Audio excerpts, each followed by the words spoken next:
Ranjit Singh and the Sikh Empire, 1780 to 1839. The rise of the Sikhs from an obscure and persecuted religious sect in the Punjab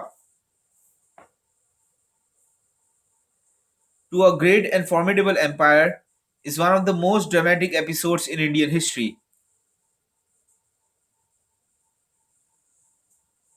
In the middle of the 15th century,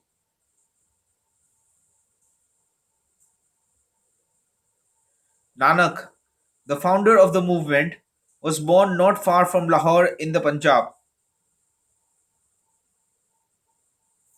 Nanak in due course grew up and renouncing the world became a wandering religious teacher.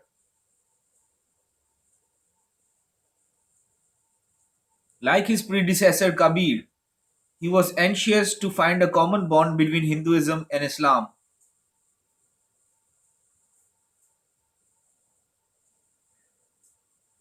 God is one, said Kabir, whether we worship him as Ali or as Ram. The Hindu god lives at Benares and God of the Muslims at Makkah. But he who made the world lives not in a city made by hands. The same spirit stirred in the breast of Nanak.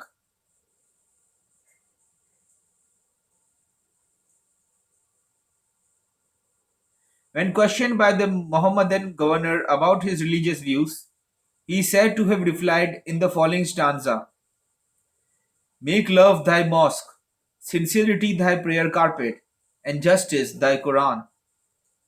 Modesty thy circumcision, courtesy thy Kaaba, truth thy Guru, charity thy creed, and the will of Allah thy rosary. When reproached for sleeping with his feet towards God, that is Makkah, he replied, Show me where God is not. Nanak went round preaching in Mohammedan mosques and Jain temples.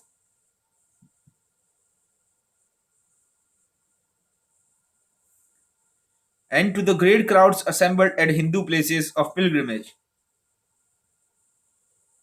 And he gradually collected a body of followers who called themselves Sikhs or disciples.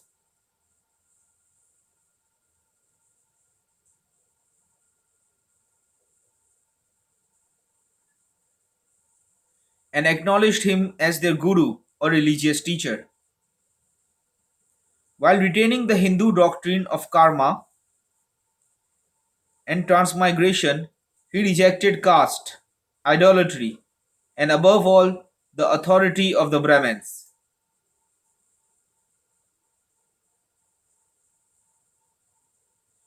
On the evils of caste, he uttered a famous saying, which reminds us of Christ's words of rebuke to the Pharisees.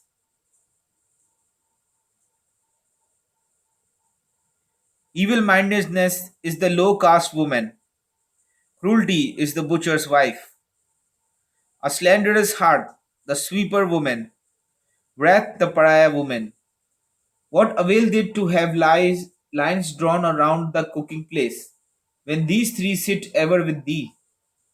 In due course, Nanak was gathered to his fathers, and as he felt his end approaching, he heard his disciples disputing whether his body should be burnt as a Hindu or buried as a Mohammedan.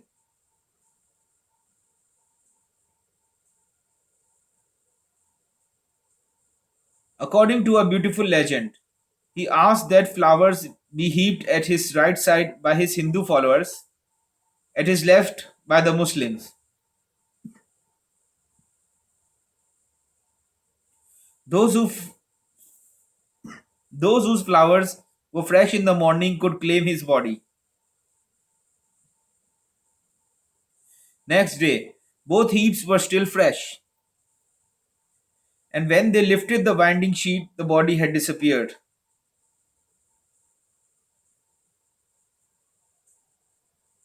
Before he died, Nanak nominated his successor, The first four gurus were peaceful religious teachers with an ever growing following.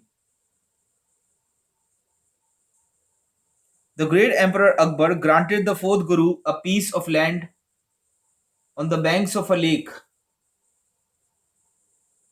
known as Amritsar, or the Pool of Immortality, and here he built a shrine, the precursor of the famous Golden Temple.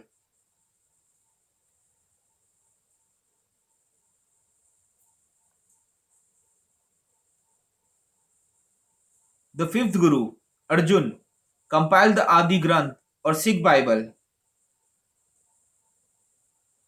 from the inspired sayings of his predecessors.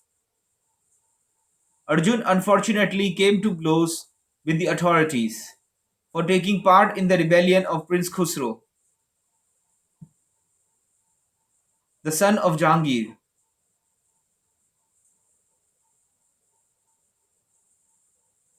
The emperor had him put to death. This changed the whole outlook of the Sikhs.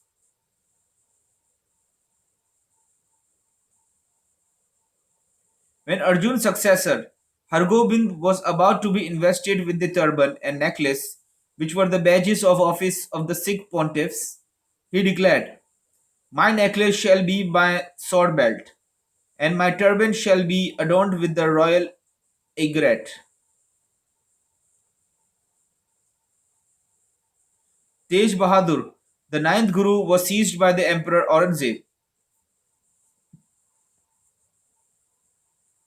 and thrown into prison.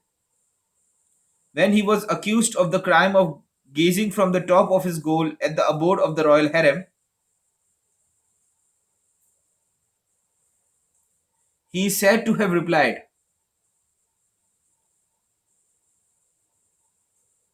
"Emperor Aurangzeb, I was not gazing at thy apartment or thy queens. I was looking in the direction of the people who shall come from the west to tear down thy pardas and destroy the empire."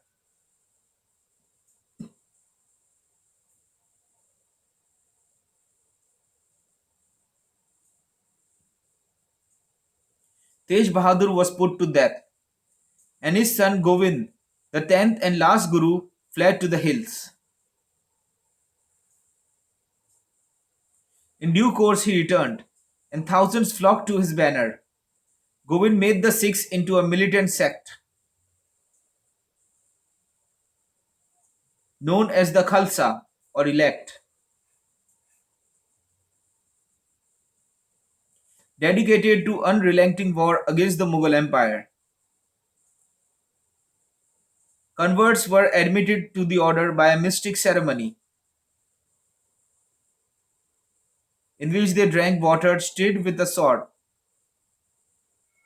and ate in solemn communication cakes prepared from consecrated flour.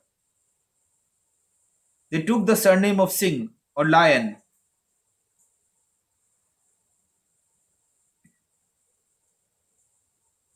and were distinguished by the live five badges of long hair and beard, short breeches, a comb, a dagger, and an iron bracelet.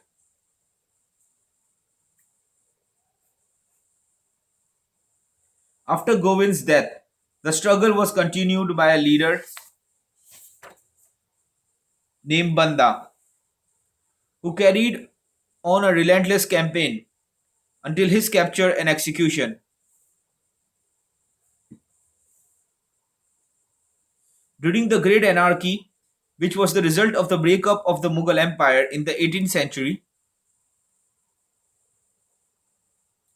the Punjab was in a state of constant turmoil,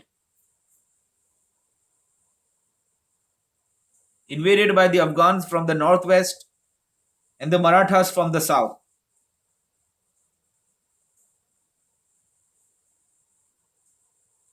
until it became a kind of no man's land. The Sikhs had now become split into 12 great miss or clans. each jealous of his neighbor. The Sikh character had greatly deteriorated. Strong drink and drugs, in defiance of the prohibition of the Gurus, were freely consumed, and the only law in the Punjab was that of the sword.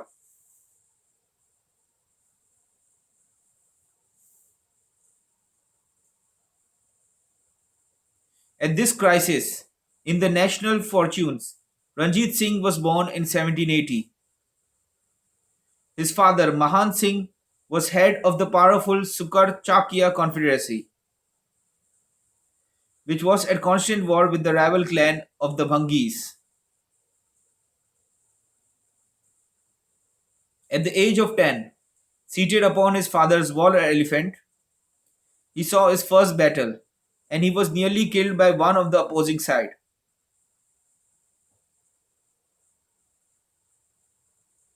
who climbed into the Huda and was on the point of dispatching the child when he was cut down. 2 years later, in 1792, Malyan Singh died, and Ranjit Singh was left at the age of 12 to control the destinies of his turbulent and unruly clansmen.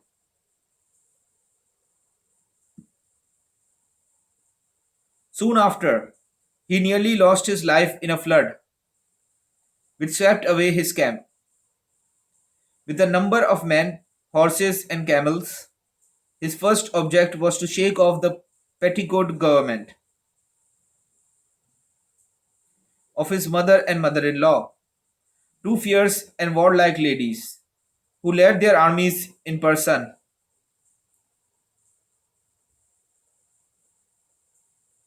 Both of them were, after some show of resistance, captured and sent to honorable confinement in fortresses.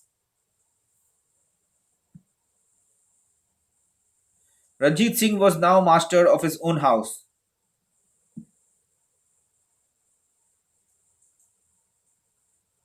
and a lucky chance enabled him to occupy Lahore, the capital of the Punjab.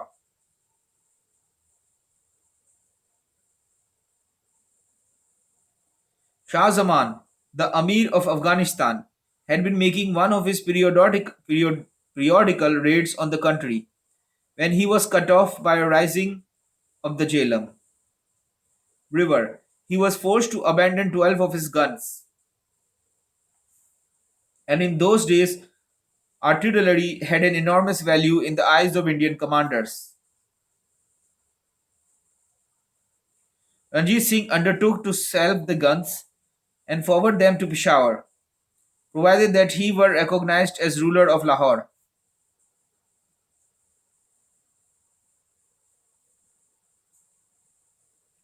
The offer was accepted, and Ranjit Singh duly marched on the city and occupied it.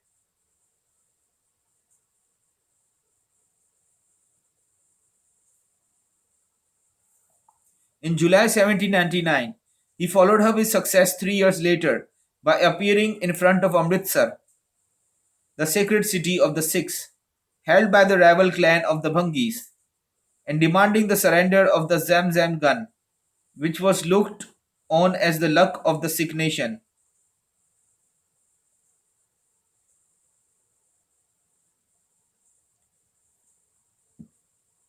This famous cannon, which now stands outside the Lahore Museum,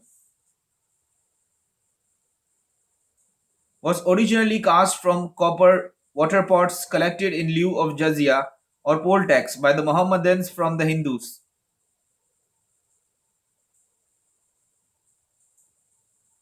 and had a romantic history.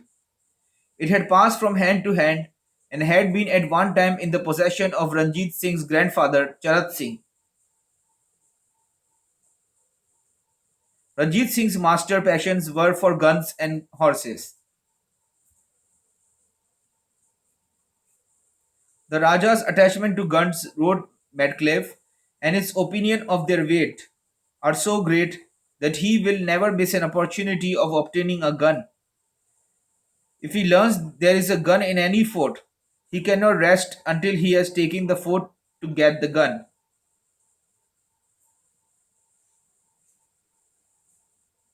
or until the gun has been given up to him to save the fort.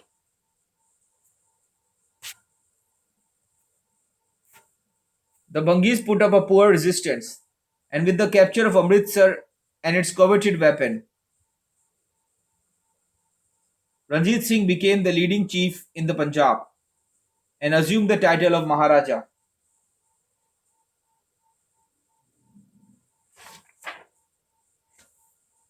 It was at this juncture that Ranjit Singh came into contact with the English. The defeat of Holkar by Lord Lake had brought the British power to the banks of the Sutlej, and they had taken under their protection the Phulkion Sikh chieftains in the Sis Sutlej districts. Ranjit Singh, on the other hand, wished to bring all the Sikhs under his rule, and in 1806 he crossed the Sutlej with a large force in order to intervene in a dispute between the chiefs of Jind and Patiala.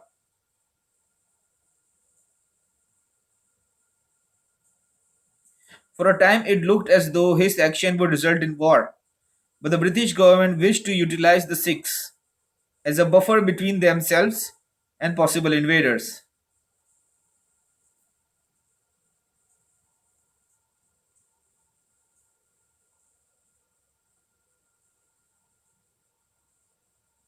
French or Russian from the northwest. Ranjit Singh, on the other hand, was not anxious to cross swords with the formidable power which had beaten Tipu Sultan in the south and had routed the Marathas.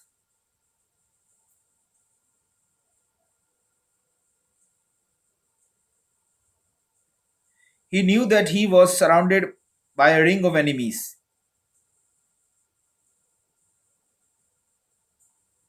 and while he was fighting beyond the Sutlej, he would be attacked in the rear by Afghans and Gurkhas, as well as by his rivals in the Punjab.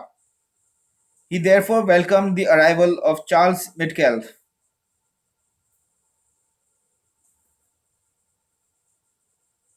a rising young political officer who was sent by Lord Minto in 1808 to negotiate with him at Amritsar. The result was an agreement by which Ranjit was left in possession of his territories south of the Sutlej, but was to leave the Sis Sutlej chiefs alone, while the company undertook not to interfere north of the river. An incident occurred during the visit which was destined to have momentous consequences. The little escort of two companies of Indian infantry, which accompanied Metcalfe, was attacked by a raging mob of Akalis, Puritan fanatics armed with steel coats and two-handed swords, and beat them off with ease. This convinced the Maharaja of the advantages enjoyed by disciplined troops trained in the European manner,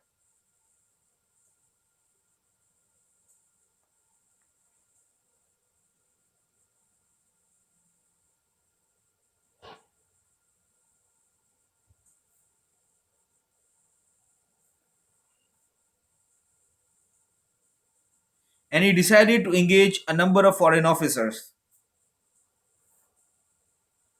to build up a regular army for him.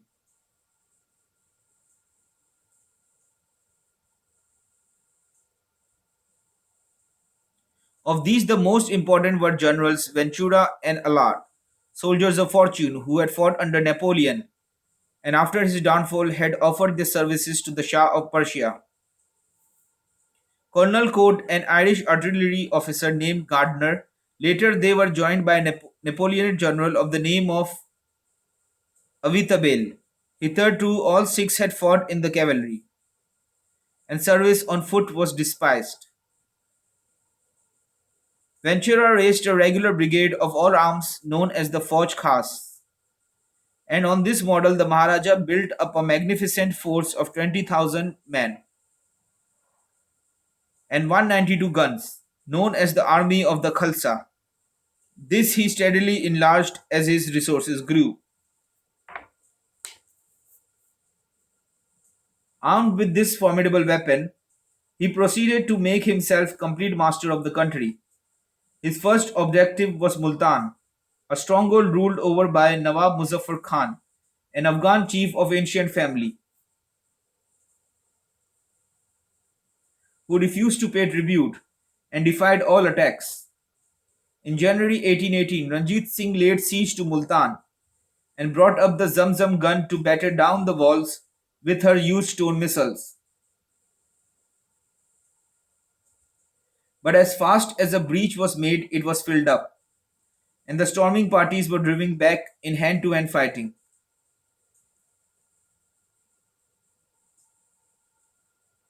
Month after month, the siege dragged on, and the garrison was reduced to 300 men.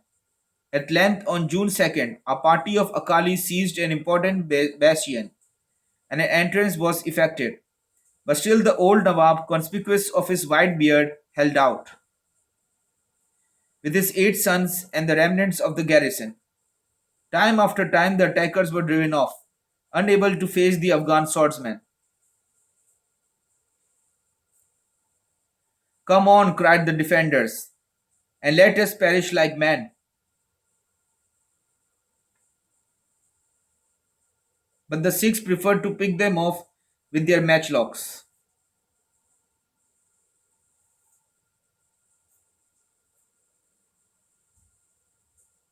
And Muzaffar Khan and 5 of his sons, refusing quarter, fell dead.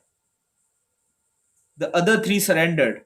Multan brought the Maharaja spoils estimated at 2 million pounds.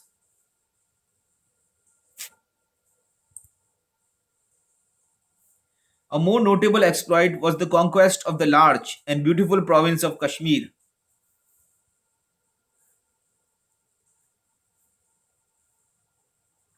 The Maharaja had originally planned to undertake this in conjunction with the Afghans, but the Sikhs were poor hands at mountain warfare.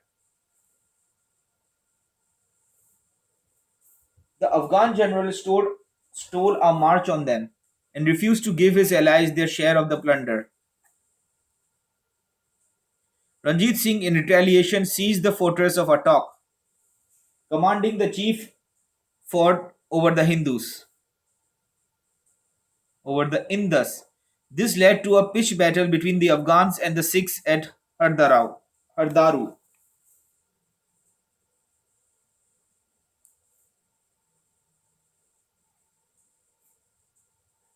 On July 13, 1830. Prince Dost Muhammad Khan, afterwards ruler of Kabul, broke the Sikh line by a brilliant cavalry charge, but was in his turn defeated by the Sikh general, Diwan Mokham Chand, who brought up his reserves at the critical moment. The following year, however, Ranjit Singh's army suffered a severe reverse in the mountain passes of Kashmir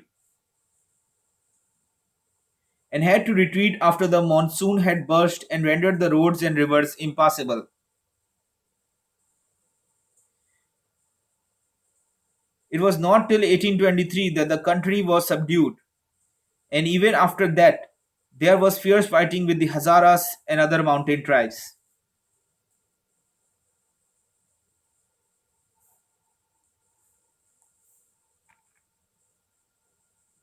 The conquest of the Punjab was rounded off by the capture of Peshawar,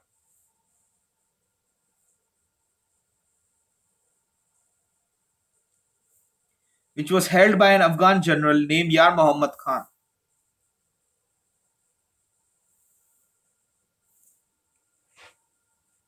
One of Ranjit Singh's reasons for attacking Peshawar was in order to get possession of Laili,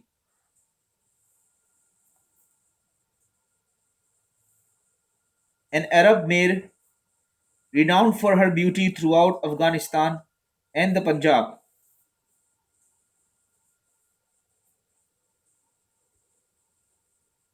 and said to be the finest steed in Asia.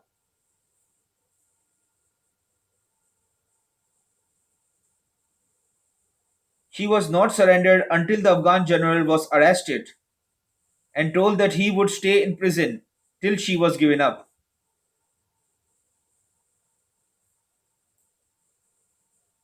Ranjit Singh boasted that she cost 60 lakhs of rupees and 12,000 good men. Baron von Hugel, the German traveler, describes her as a grey with black points, 16 hands high, and magnificently caparisoned.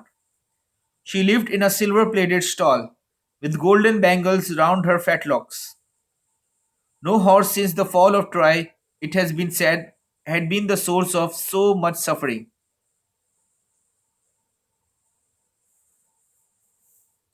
The Maharaja, though, like the Emperor Akbar, Shivaji the Maratha, and many other great Indian empire builders, here had little or no formal education,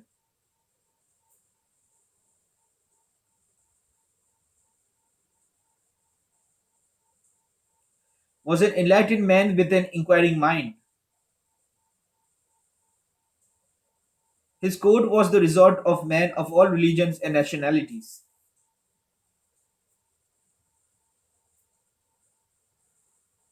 His chief minister was a Muslim from Bukhara named Fakir Azizuddin, a physician by profession, whom Ranjit Singh consulted on all important occasions and left in charge of the government when he went on his campaigns.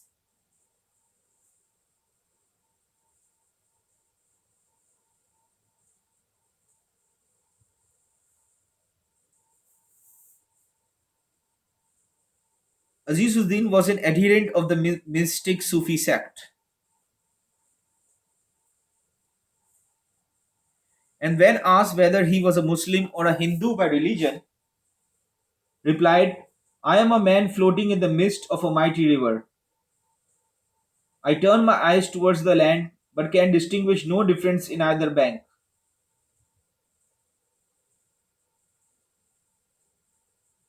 He was an accomplished Persian and Arabic scholar, and maintained a college at his own expense.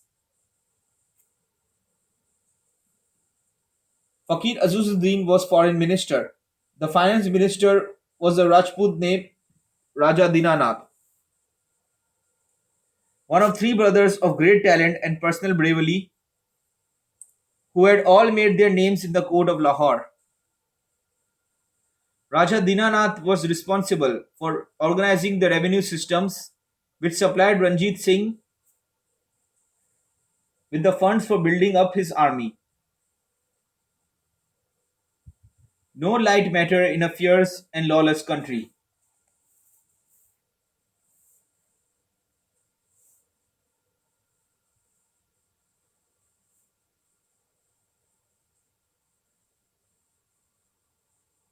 Where for 4 years taxes had been collected at the sword's point.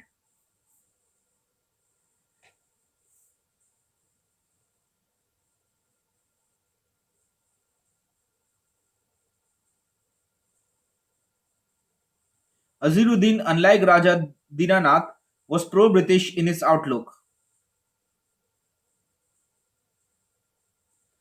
The Maharaja was at firstly deeply suspicious of the ever-advancing tide of English supremacy, and there is a well-known story that, on looking at a map of India, he exclaimed, "Sab lal ho jayega.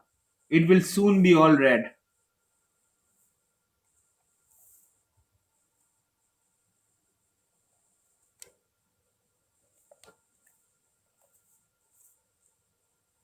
But fortunately, the wise counsels of the foreign minister prevailed, and there was no clash in Ranjit Singh's lifetime.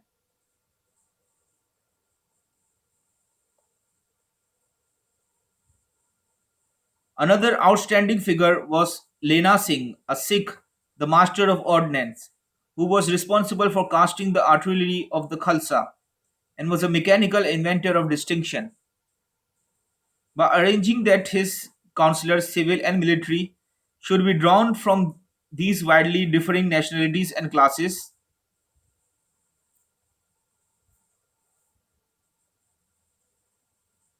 Ranjit Singh shrewdly and effectually prevented any plotting against his authority.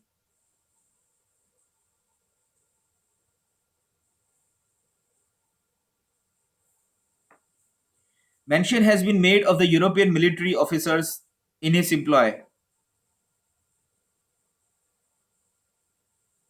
and visitors and travelers from the West always received a ready welcome at the court. They included the intrepid traveler Moorcroft, who afterwards died while exploring the mountain fastness of the Hindu Kush, the French botanist Victor Jacquemont, the German Baron Karl von Hugel, and several others.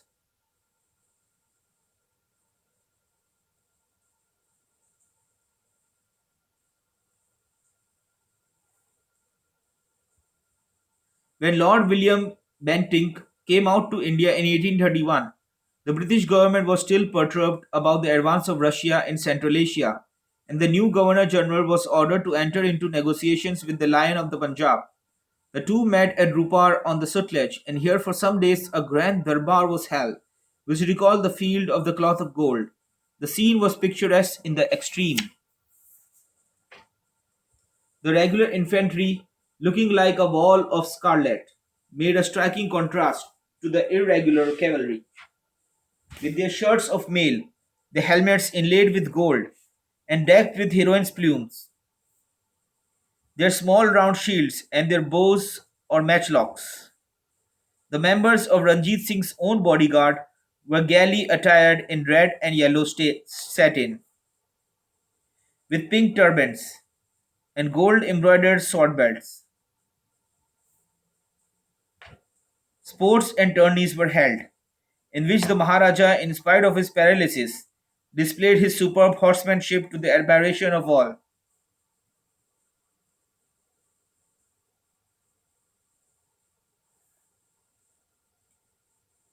The result was a treaty of amity between the two nations, which was renewed 7 years later at a meeting between the Maharaja and Bentinck's successor, Lord Auckland. The British authorities, still dominated by fear of the Russian Bugay, had now resolved upon prosecuting their unlucky policy of deposing Dost Muhammad, the able and gallant ruler of Afghanistan, and placing on the throne his brother Shah Shuja as a puppet ruler in his place. Shah Shuja had long been an exile in the Punjab, and Ranjit Singh had the poorest opinion of him. When he first took shelter in Lahore, the Maharaja, hearing that he had in his possession the historic diamond known as the Koh Noor or Mountain of Light, had persecuted him mercilessly until he gave it up.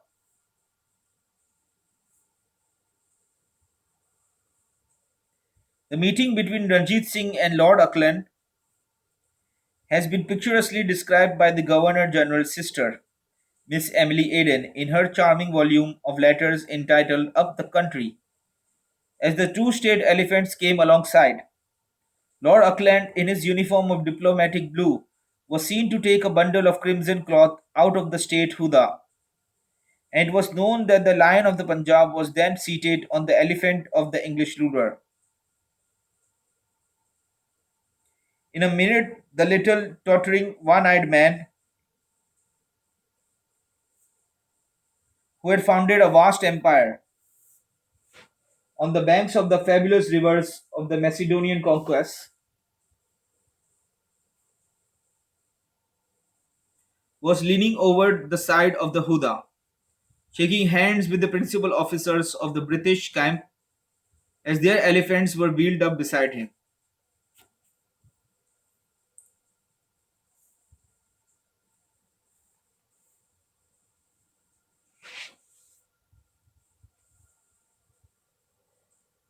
Miss Eden describes him as looking like a little old mouse, with his grey whiskers and his plain red coat bordered with squirrel's fur. The negotiations ended in a tripartite treaty between Lord Auckland, Ranjit Singh, and Shah Shuja, by which the latter was to be installed at Kabul.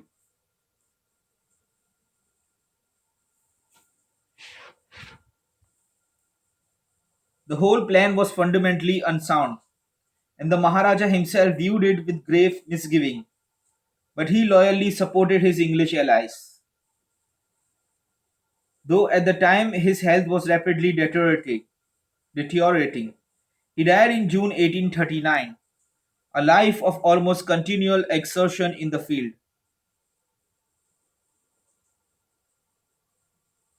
coupled with hard drinking in defiance of his physician's advice, had undermined his iron constitution, and he had already had more than one paralytic stroke. Before his death, he described his jewels and horses of state among various shrines.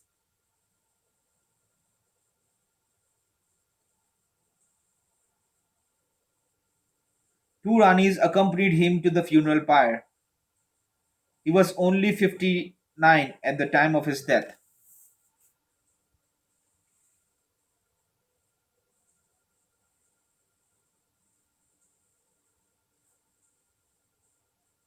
Ranjit Singh was by far the greatest Indian of his generation.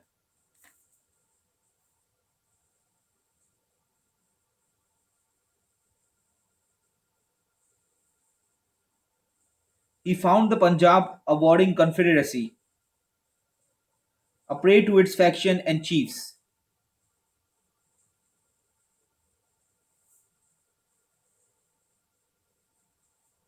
Pressed by the Afghans and Marathas, and ready to submit to English supremacy, he consolidated the numerous petty states into a kingdom. He wrestled he wrested from Kabul the fairest of its provinces, and he gave the potent English no cause for interference.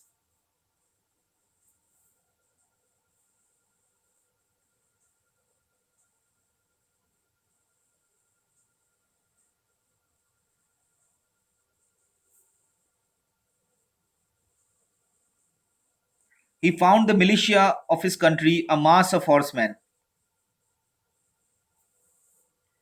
brave indeed, but ignorant of war as an art,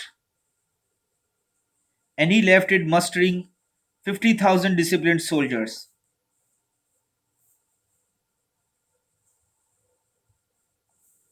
50,000 well armed yeomanry and militia, and more than 300 pieces of cannon.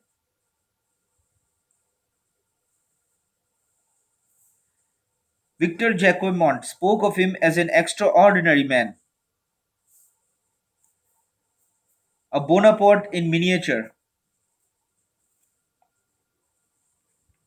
in versatility, religious and racial tolerance,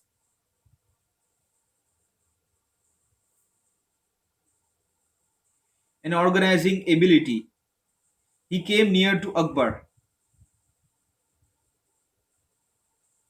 He is described as a little man, careless in his dress, with a wrinkled face pitted with smallpox, a grey beard, and long arms, only on horseback riding at the head of his army. With his small black shield slung over his shoulder, did he appear the man he really was?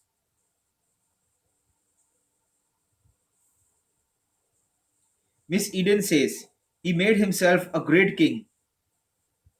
He conquered a great many powerful enemies. He is remarkably just in his government. He hardly ever takes away life, which is wonderful in a despot, and is excessively beloved by his people. It was impossible to rule the haughty and martial races of the Punjab with kid gloves on, and General Avitabil, the warden of the northern marches, ruthlessly hung marauders at the gates of their villages or blew them from guns. But in the settled districts, government was strict but just. Ranjit Singh says, Cunningham took from the land as much as it could readily yield,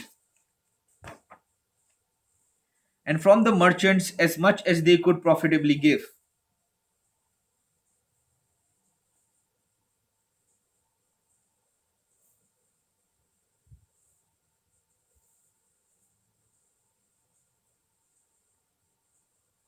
He put down open marauding.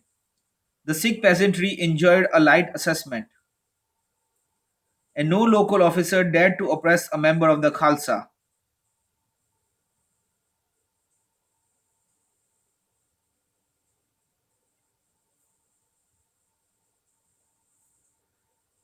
If elsewhere the farmers of the revenue were resisted in their tyrannical proceedings, they were more likely to be changed than to be supported by battalions.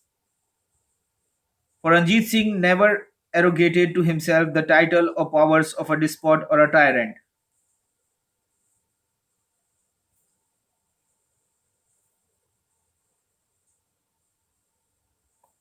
The Maharaja himself told indefatigably and punished officers who abused their powers. Villages near which a robbery took place were taken to account and made to pay for the value of the goods stolen and booty taken by his soldiers.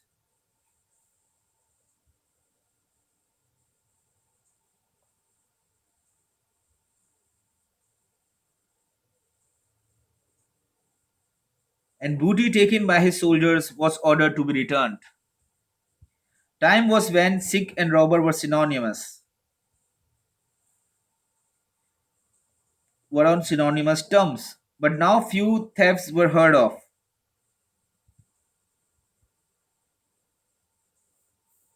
To say nothing of the forays to which the chiefs were formerly addicted, remissions of revenue were made in cases of famine, and the records teem with instances of the ruler's act of generosity, irrespective of caste or creed. Affable and unassuming as he was, Ranjit Singh was every inch a king, and his personality overawed all who came near him. Early in high life, he had lost an eye from smallpox, and Azizuddin was once asked which eye it was. Such is the splendor of his face, replied the diplomatic minister, that I have never dared to look close enough to discover.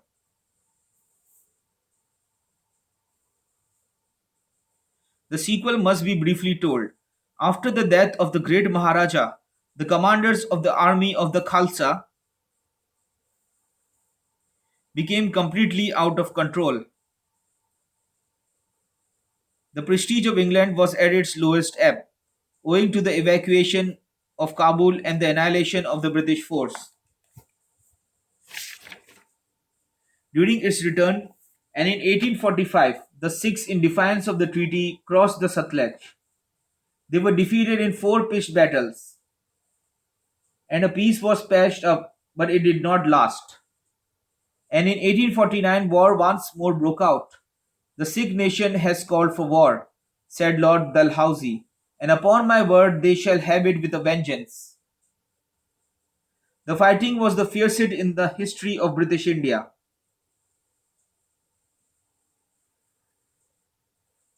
But at Gujarat, on the Chenab, the flower of the Sikh army was annihilated. The Sardars laid their swords at the conquering general's feet. The cavalry, with bitter pain in their hearts, surrendered the horses, which were their pride, and man after man filing past flung sword and matchlock on the ever growing heap of weapons.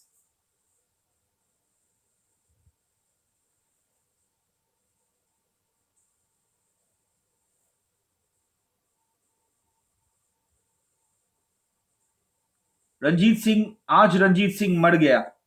Today Ranjit Singh is dead, exclaimed a grizzled warrior, as he lifted his hands in a last salute to the glittering can of arms which symbolized that the glory had departed from the last great Indian principality.